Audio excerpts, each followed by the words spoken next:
Thank you, Chairman Pallone, for holding this hearing. I listened with great affection and with great interest to my good friend from Michigan, former Chairman and current Chairman Emeritus Dingell's opening statement.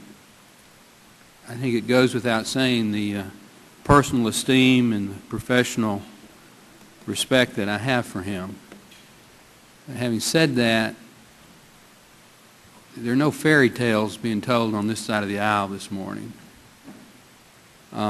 Here's the bill to pass the House. I want to end this bill on page 1762. The U.S. Preventive Services Task Force is given the authority, and I quote, to determine the frequency, the population to be served, and the procedure or technology to be used for breast cancer screenings covered under the Indian Health Service. In Section 303, the legislation states, and I quote, the Commissioner shall specify the benefits to be made available under the exchange participating health plans, end quote. In plain English, Mr. Chairman, what this means is the new Health Choices Commissioner will determine what preventive services, including mammography, are covered under the health insurance that's in this bill. Now, we also know that the U.S. Preventive Task Force is an outside independent council of doctors and scientists who make recommendations.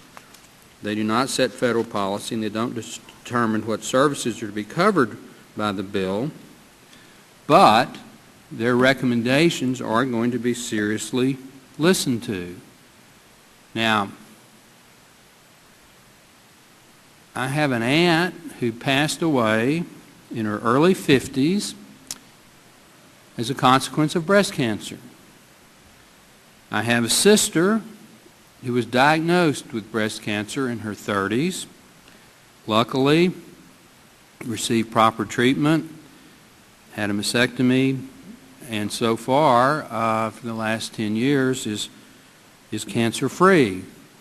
I have a wife, beautiful wife, who's under the age of 50, and she has annual mammograms every year. I have a good friend who was just diagnosed with breast cancer, who's in her mid-40s. Again, she's undergoing treatment. Hopefully, she's going to have a good outcome. To have a task force make the recommendation that has been made, and to have in this bill the authority that's given to various unelected bureaucrats to make health care decisions, including coverage and frequency, in my opinion, is wrong. It's wrong. Now, on a bipartisan basis, this subcommittee and the full committee repeatedly has passed bills increasing and supporting the early detection of breast cancer, the prevention, the research. I mean, we do it almost every Congress.